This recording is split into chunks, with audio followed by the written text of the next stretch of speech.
Bom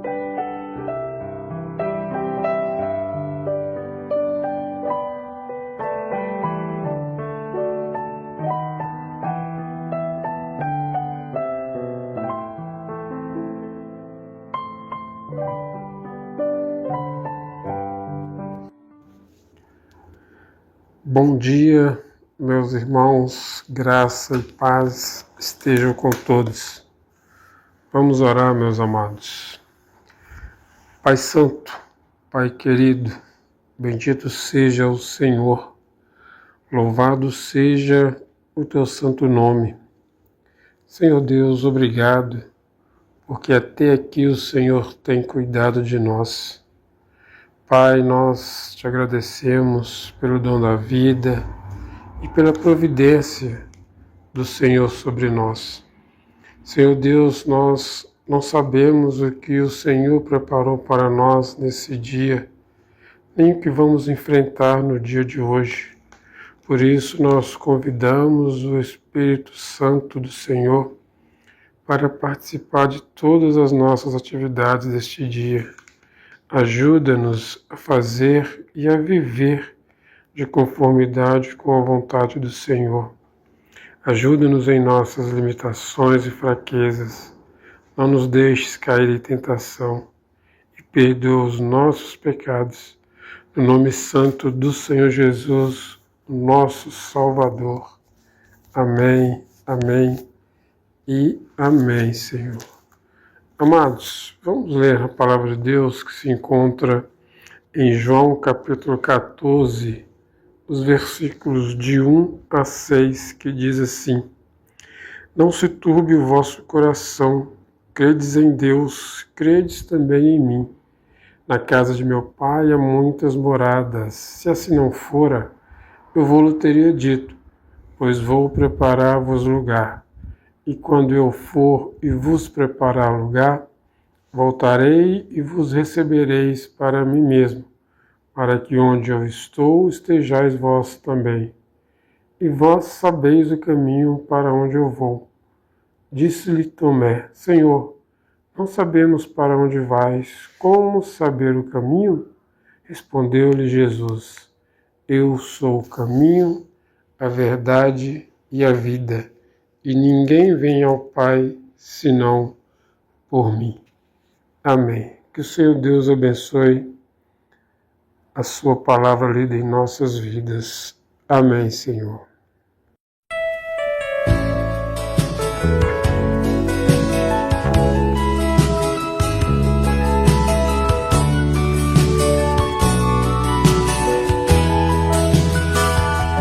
Nosso Deus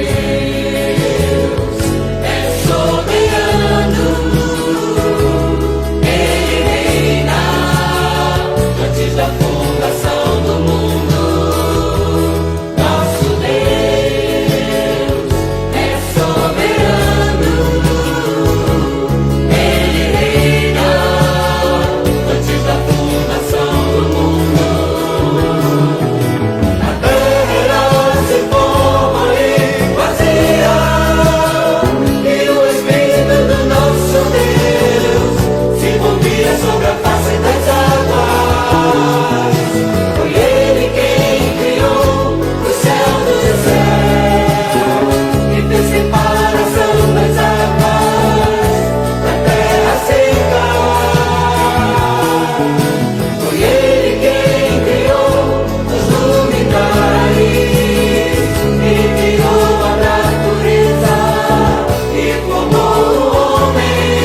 Bom dia a todos, graça e paz.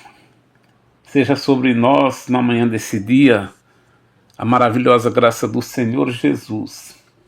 Eu quero, para a nossa reflexão de hoje, ler no Evangelho de Marcos, capítulo 11, versos de 1 a 3, que está escrito assim: Quando se aproximavam de Jerusalém, de Betfagé e Betânia, junto ao Monte das Oliveiras, enviou Jesus 2 dos seus discípulos e disse-lhes: Ide à aldeia que está diante de vós, e logo ao entrar achareis preso um jumentinho, o qual ainda ninguém montou. Desprendei-o e trazei-o. Se alguém vos perguntar: Por que fazeis isso? Respondei: O Senhor precisa dele e logo o mandará de volta para aqui. Obrigado, Senhor, por mais um dia que o Senhor nos acrescenta a vida aqui na face da terra. Obrigado também pelo cuidado e proteção que o Senhor nos tem dispensado. E também agora por essa porção da Tua palavra que acabamos de ler e ouvir. Queremos entendê-la, Pai. Dependemos da iluminação do Teu Espírito Santo. Fale conosco. Oramos em nome de Jesus. Amém. O Evangelho de Marcos foi escrito provavelmente entre os anos 60 e 70 depois de Cristo. E com foco nos cristãos gentios, especialmente os que viviam sob o domínio romano. Nesse período, a igreja enfrentava perseguições e incertezas, e Marcos apresenta Jesus como o servo e rei que caminha para o sofrimento, mas que também demonstra autoridade divina. Esse capítulo 11 de Marcos marca o início da chamada Semana da Paixão, os últimos dias do ministério terreno de Jesus, que culminaria em sua crucificação e ressurreição. A entrada triunfal em Jerusalém e a purificação do templo são marcos desse momento. O que significa a entrada triunfal de Jesus em Jerusalém?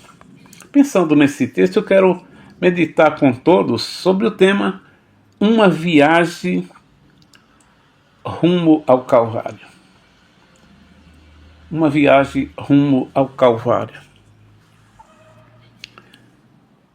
Então, a entrada triunfal de Jesus em Jerusalém, em primeiro lugar, significa o cumprimento da profecia.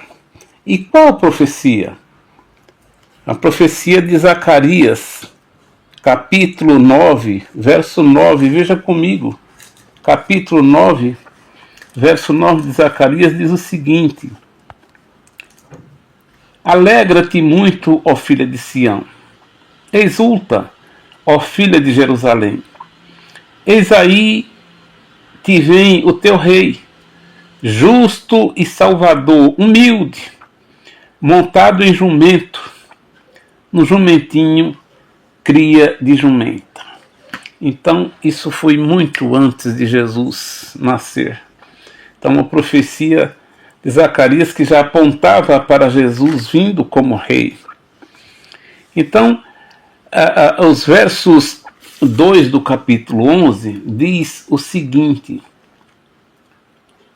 E disse-lhe, ide à aldeia, que aí está diante de vós. E logo ao entrar, achareis preso um jumentinho, o qual ainda ninguém montou. Desprendei-o e trazei-o. Esse jumentinho aqui é o que está citado em Zacarias 9:9. Jesus envia aqui 2 dos seus discípulos, ordenando o que eles deveriam fazer.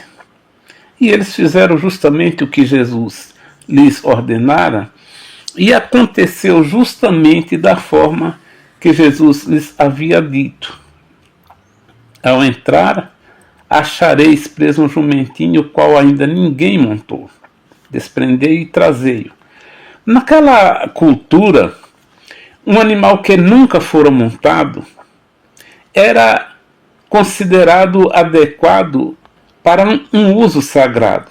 Além disso, o uso do jumentinho cumpre a profecia que acabamos de falar, de Zacarias 9:9, revelando Jesus como o rei que vem em paz, sem exército, sem armas e sem guerra.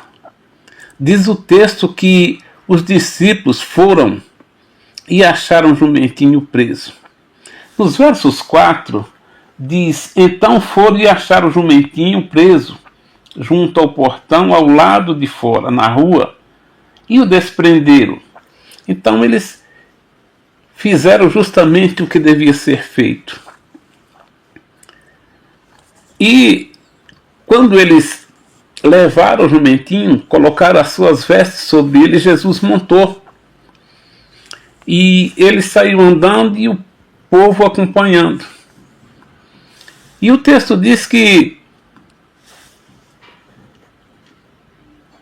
nos versos 8, e muitos estendiam as suas vestes no caminho, e outros ramos que haviam cortado dos campos. Verso 9, tanto os que iam adiante dele, como os que vinham depois, clamavam: Hosana, bendito o que vem em nome do Senhor. Verso 10, bendito o reino que vem, o reino de Davi nosso pai. Hosana nas maiores alturas. Portanto, aqui está Jesus sendo aclamado rei por todos que estavam junto com ele. E Jesus não rejeitou essa aclamação, porque de fato ele era rei. Jesus enviou aqui, meus queridos, 2 discípulos. 2 dos seus discípulos. Isso significa, 2 significa comunhão. 2 para desprender o jumentinho preso. Talvez esses 2 discípulos representem a sua igreja, enviada para pregar o evangelho da graça e da salvação a um mundo preso pelo poder do pecado e do mundo. E Jesus envia 2 que representam a comunhão para cumprir uma tarefa de libertação. Essa libertação representa as pessoas que estavam presas pelos poderes desse mundo, e trazer os que estão distante dele e sem direção, para receberem a vida e andar com ele. Muitas vezes, quando a obra de libertação se inicia na vida de uma pessoa, logo o inimigo tenta dissuadi-lo da verdade, trazendo dúvidas e toda sorte de problemas na tentativa de impedir a sua libertação. É nessa hora que precisamos lembrar do que Jesus falou quando enviou os seus discípulos: o Senhor precisa dele. Quando pregarmos a palavra, o Senhor precisa dele. Jesus precisa do homem ao seu lado. E sabe por quê? Porque ele quer ter o governo de sua vida, para conduzi-lo com ele a Jerusalém celestial, onde passará a eternidade com ele e por ele. Pois esse é o destino que Deus quer para aqueles que ele salvou. Portanto, é necessário entendermos que essa é a oportunidade que temos de pregar o Evangelho assim como Jesus nos determinou que façamos. E eu quero fazer aqui uma aplicação. Primeiro, preciso autoridade sobre a minha vida. Não apenas como Salvador, mas como Rei. Segundo, a minha fé deve ser acompanhada de frutos. Não basta parecer cristão, é preciso viver como tal. Terceiro, Deus rejeita a hipocrisia religiosa. Coração sincero é o que agrada ao Senhor. Que o Senhor abençoe e guarde a todos. Tenham todos um bom dia.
Vamos orar.